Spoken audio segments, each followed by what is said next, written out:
State terrorism, duwag, barbaric, red line, at isang bagay na hindi pwedeng palampasin. Yan ang ilan sa mga naging paglalarawan kahapon ng Prime Minister ng Qatar sa mapangahas na pag-atake ng Israel sa kanilang bansa. Nagulat kasi ang buong mundo nang biglang bombahin ng Israel ang lungsod ng Doha na kabisera ng Qatar noong nakaraang Martes, September 9.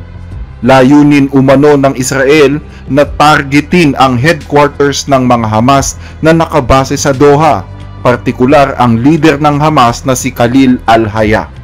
Sa loob ng ilang taong giyera sa Gaza, nananatili ang mga leader na ito sa Qatar at ang gobyerno ng Qatar ang nagsisilbing mediator sa kanila tungkol sa binubuong ceasefire. Pero ang bansang pawang namamagitan lamang at walang anumang atraso sa Israel ay bigla na lamang walang ano-ano'y binomba sa gitna ng rush hour kung saan abala ang buong lungsod sa araw-araw nitong buhay. Naganap ang pag-atake na kinabibilangan ng 10 fighter jets ng Israel sa mataong bahagi ng Doha, malapit sa mga embahada at sa mga hotel sa distrito ng Qatar. 6 ang patay sa pag-atake, kabilang dito ang 5 Hamas members at isang Qatari national na miyembro ng Internal Security Force. Lahat ng mga nasawi ay pawang mga mabababang ranggo lamang at wala daw nadamay na high-ranking Hamas official. Gayunman, may mga report na lumalabas na nasugatan daw ng matindi ang leader na si Khalil al-Hayya bagaman hindi pa ito kumpirmado. Ang kumpirmado, isa ang anak ni Khalil at ang administrador ng gusali sa 6 na nasawi. Dahil dito, nagbabala ang gobyerno ng Qatar na maghihiganti sila sa bansang Israel. Hindi ito pwedeng ituring na isang isolated case na lilipas na lamang ng hindi napapanagot. Dapat itong tapatan ng matinding pagkilos din. Ang hindi makataong gobyerno ng Israel dahil sa kanilang ginawa ay nagbigay ng malinaw na mensahe na lumampas na sila sa limitasyon. Patuloy nilang sisirain at guguluhin ang mga bansa sa mundo at hahadlangan ng anumang pagsisikap na sumasalungat sa kanilang agenda o anumang naglalantad ng kanilang mga kasinungalingan. Iyan ang dahilan kung bakit hindi tayo pwedeng magsawalang kibo sa harap ng ganitong mabangis na pag-atake. Kailangan nating gumamit ng matitinding aksyon para pigilan ang mga ganito pang pangyayari. Kung tayo'y mananahimik, haharapin natin ang walang katapusang serye ng pagkawasak na walang sinumang bansa ang makakaligtas. Mga kagalang-galang na panahon na para talikuran ng international community ang doble karang pamantayan at pagbayarin ng Israel sa lahat ng krimeng kanilang ginawa. Dapat malaman ng Israel na ang digmaang sumisira sa Palestina na ang layunin ay palayasin sila sa kanilang sariling lupain ay hindi kailanman magtatagumpay anuman ang sabihin nilang dahilan. Alam na ng lahat, hayag na at tinututulan pa ng international community ang tangka nilang ito. Ayaw nila ng mga suhestyon. Sinasadya nilang palawakin pa ang digmaan at inilalagay nila sa matinding panganib ang mga tao sa rehiyon kabilang na ang kanilang sarili. Kaya't inuulit namin, ang rehiyong ito ay hindi kailanman magkakaroon ng kapayapaan, katatagan at seguridad at hindi kailanman magkakaroon ng katarungan ang mga mamamayan dito hanggat hindi na ibabalik sa mga Palestino ang kanilang mga karapatan at ang malayang estado na naitatag bago ang 1967. Malinaw pa sa sikat ng araw ang sinabi ng bansang Qatar. Hindi nila palalampasin ang ginawa ng Israel at kahit kailan ay hindi magtatagumpay ang plano ng Israel na palayasin ang mga Palestino sa kanilang lupain. Dagdag pa ng Qatar, tila pinatay na daw ng Israel ang pag-asa na mapalaya pa ang mga natitirang bihag sa Gaza dahil sa kanilang ginawa. Matatandaan na ang Qatar ay isa sa mga pangunahing negosyador para magkaroon ng ceasefire sa pagitan ng Israel at ng Hamas. Pero sa nasabing ito ng Prime Minister ng Qatar, posible na masabotahe ang negosasyon at gamitin ito ng Qatar para makabuo ng hakbang laban sa Israel. At nararamdaman ito ng Israel. Naniniwala ang Israel na hindi nakakatulong ang Qatar para mapahupa ang tensyon. Sa halip, Ang Qatar pa mismo daw ang nagbibigay ng ideya sa mga Hamas na huwag tanggapin ang demand ng Israel. Hindi naman makapaniwala ang leader ng mga Hamas na bobombahin ng Israel ang Doha dahil inaakala ng marami na ligtas ang lugar na ito sa anumang agresyon.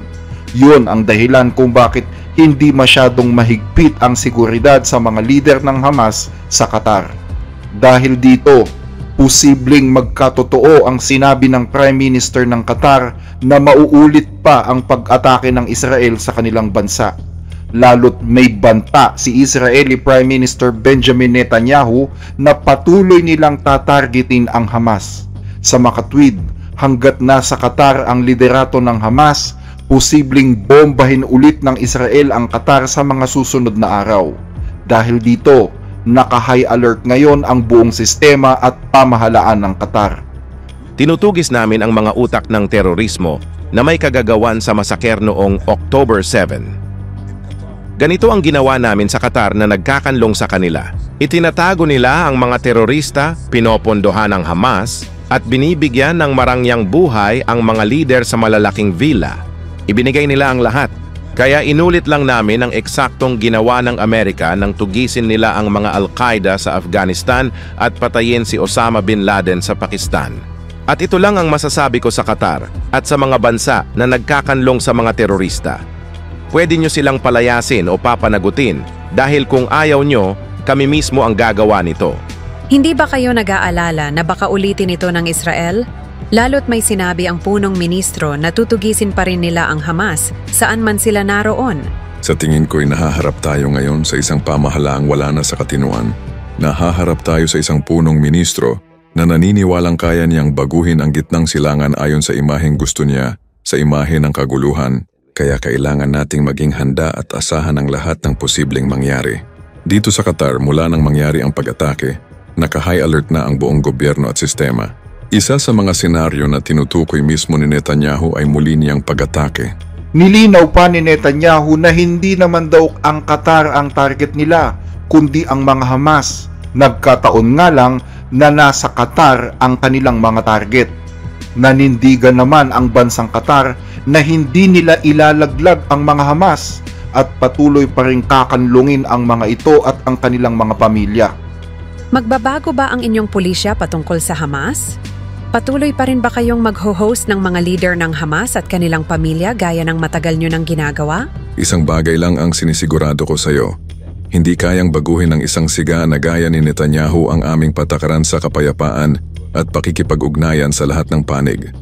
Pero muli, babalikan namin ang mga isyong pampolitika sa oras na malampasan namin ang sitwasyong ito. Kung babalikan ang kasaysayan, ang administrasyon ni dating Pangulong Barack Obama ang siyang responsable kung bakit nagkaroon ng headquarters ang mga Hamas sa Doha, Qatar. Si Obama mismo kasi ang nakipag-usap at humiling sa emir ng Qatar na patirahin sa kanilang bansa ang leader ng Hamas. Sa kabuuan, 7 bansa na ang inaatake ng Israel mula nang magsimula ang gera laban sa mga Hamas. Inatake na ng Israel ang Iran, ang Iraq, Syria, Lebanon, Yemen, Tunisia at ngayon naman ay ang bansang Qatar. Marami ngayon ang nagtataka. Imposible daw na walang kaalam-alam ang US sa pagbomba ng Israel sa Qatar, gayong nasa Qatar pa naman ang pinakamalaking base militar ng Amerika sa Middle East. At marami rin ang nagtatanong, bakit hindi ito pinigilan ng Amerika?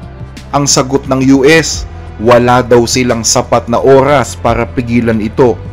Pero naniniwala ang mga eksperto na imposible talagang walang alam ang US. Hindi daw kasi pwedeng magsagawa ng airstrike ang Israel sa Qatar nang walang clearance mula sa kanila dahil nasa Qatar ang pinakamalaking base militar ng Amerika sa gitnang silangan. Ayon sa report, nagkaroon ng mainit na sagutan si Trump at si Netanyahu sa telepono matapos ang pag-atake. Pero kinahapunan, muli daw nag-usap ang dalawa at tinanong daw ni Trump kung naging matagumpay ba ang pag-atake.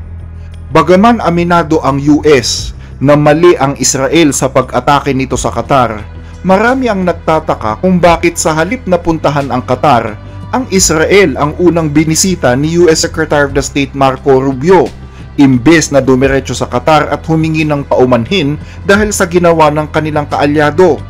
Maliban dyan, sinabi pa ng US na hindi kailanman magbabago ang kanilang relasyon sa Israel kahit binomba pa nito ang Qatar. Ayon sa mga eksperto, hindi naman yan nakakapagtaka dahil sa tuwing gagawa ang Israel ng gulo sa Middle East, laging nandyan ang US para linisin ang mga naging kalat at agad na nagpapadala ng emisaryo sa Israel para panatilihin ang katatagan ng kanilang relasyon. Ayon pa kay Secretary Rubio, isa sa mga focus ng kanyang pagbisita sa Israel ay ang pagresolba sa banta ng mga Hamas. Sabi ni Rubio, hindi pwedeng magkaroon ng kapayapaan sa rehiyon hanggat nandyan ang mga Hamas. Sa kabilang banda, bumisita naman ang Pangulo ng Bahrain at ang Crown Prince ng Saudi Arabia sa Qatar para magpakita ng pakikiisa sa kapwa Arabong bansa. Ayon sa Crown Prince ng Saudi Arabia, tinututulan at kinokondena namin ang agresyon ng Israel sa rehiyon, partikular ang brutal na pag-atake sa kapatid na bansang Qatar. Nangangailangan ito ng agarang tugon mula sa mga Arabo, sa mga Muslim at sa international community para mapigilan ang mga ganitong pag-atake at ang mga krimen na may layuning guluhin ang seguridad at katatagan ng rehiyon. Buo ang aming suporta sa anumang hakbang na gagawin ng Qatar at ilalaan namin ang lahat ng aming makakaya para rito. salamat sa pakikiisa ng UAE at Saudi Arabia. Pero malaking tanong din kung paanong nakalusot ang bomber ng Israel sa airspace ng Saudi at Jordan bago sila makarating sa Qatar. Di ba dapat ay na-detect ng kanilang mga military base ang pagdaan ng mga Israeli bombers at fighter jets bago ito dumating sa Qatar? Isa pang tanong, paanong gaganti ang Qatar sa Israel? Gegerahin ba ng Qatar ang Israel? Sa ngayon ay tila imposibleng mangyari yon. Pero posibleng isa sa mga aksyon na gawin ng Qatar ay hikayatin ang mga kapwa Arabong bansa nito na UAE, Morocco, Sudan at Bahrain na suspindihin ang kanilang normalization policy sa Israel. Matatandaan kasi na ang mga nabanggit na bansang ito ay pumayag na magkaroon ng normal na relasyon sa Israel sa pamamagitan ng Abraham Accords. Kasabay nito, muli namang pinag-aaralan ng Canada kung dapat pa rin ba nilang ituloy ang kanilang maayos na relasyon sa Israel, habang ang ilang bansa naman sa EU ay nagkakasana ng mga bagong sanctions laban sa Israel. Sa kabilang banda, nangako naman si Pangulong Donald Trump na hindi na mauulit ang pambobomba ng Israel sa Qatar. Naniniwala siya na hindi makakatulong ang ginawa ng Israel. Pero tama lang naman daw na tugisin ang mga Hamas na sinasamantala ang paghihirap ng mga tao sa Gaza. Ang ganitong hakbang ay hindi nakatutulong sa mga layunin ng Israel o Amerika. Pero ang paglipol sa mga Hamas na yumayaman dahil sa paghihirap ng mga tao sa Gaza ay isang makatuwirang layunin. Agad na inutusan ni Pangulong Trump si Special Envoy Witkoff na ipaalam sa mga Qatari ang nakaabang na pag-atake at sinunod naman niya ito. Para sa Pangulo, ang Qatar ay isang matatag na kaalyado at kaibigan ng Estados Unidos at nalulungkot siya dahil sa kanila nangyari ang pag-ataking ito. Nais ni Pangulong Trump na palayain na ang lahat ng bihag sa Gaza at maibalik na ang mga katawan ng mga pumanaw at matapos na ang digmaang ito ngayon din. Nakipag-usap rin ang Pangulo sa Emir at sa punong ministro ng Qatar at pinasalamatan sila sa kanilang suporta at pakikipagkaibigan sa ating bansa. Sinigurado niya na hindi na mauulit pa ang ganitong pangyayari sa kanilang teritoryo. Ang tanong ngayon, mapagkakatiwalaan ba ng Qatar ang pangakong ito ni Trump? Gayong nagbanta si Netanyahu, nahahabulin pa rin nila ang mga Hamas saan man ito naroon. May ilang mga eksperto ang nagsasabi na dapat maniwala ang Qatar sa pangako ni Trump, lalo't may sapat itong kakayahan para makapigil ng gulo gaya na lamang ng nangyari sa Iran at sa Israel o ang nangyari sa Pakistan at India. Pero para sa grupong Hamas, naniniwala sila na ang Amerika ang nasa likod ng nasabing pag-atake. Noong Sabado, nagpunta sa Washington ang Prime Minister ng Qatar para personal na pakipag-usap kay Pangulong Donald Trump matapos ang pag-atake ng Israel. Isa sa mga agenda ay siguraduhing mapipigilan ng US ang Israel sa pagbabanta nito sa rehiyon, lalo na sa Qatar. Gusto ng Qatar na pahintuin ni Trump ang Israel sa plano nitong muling pag-atake sa Qatar. Naniniwala ang gobyerno ng Qatar na si Netanyahu ang tunay na banta sa kapayapaan ng rehiyon.